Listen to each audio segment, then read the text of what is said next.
బైబిల్లో కీర్తనలు 3వ అధ్యాయం 5వ వచనంలో దావీదు భక్తుడు రాస్తూ, యెహోవా నాకు ఆధారము, కావున నేను పండుకొని నిద్రపోయి మేలుకొందును అని అంటాడు. అవును, దేవుడు మనకు ఆధారం అయితే మనం కూడా ఇలాగే చెప్పవచ్చు.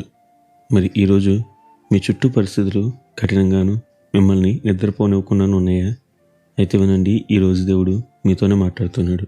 మరి ఈ రోజును దేవుని వాక్యధ్యానంతో ప్రారంభిద్దామా?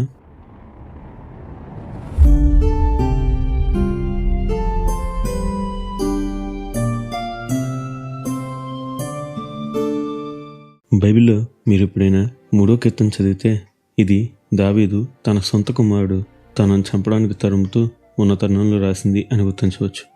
ఒక పక్కన సొంత కుమారుడే తిరగబడిన, ప్రాణం తీయాలని పగనాగం పండుతున్న, చుట్టూ శ్రమలు, శత్రువులు చుట్టుకున్న, పగవారు దూషిస్తున్న, మిత్రులే శత్రువులైన దావీదు భక్తుని ధైర్యం మాత్రం చెడిపోలేదు. ఎందుకో తెలుసా? అతనికి తెలుసు తనకు దేవుడు తోడుగా ఉన్నాడని.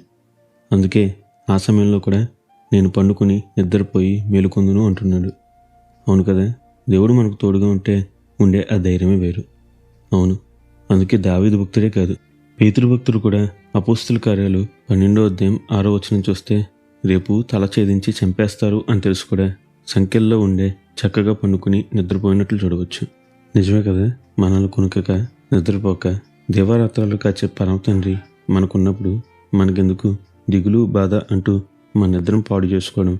అందుకే మీ భారాన్ని మీరే మోసేయాలి అని సతమతం అవ్వక ప్రభుపై ఉంచండి, చక్కగా నిద్రపోండి, ఆయనే చూసుకుంటాడు. అట్టి గొప్పదనిత దేవుడు మనందరికీ దయచేయనుగాక.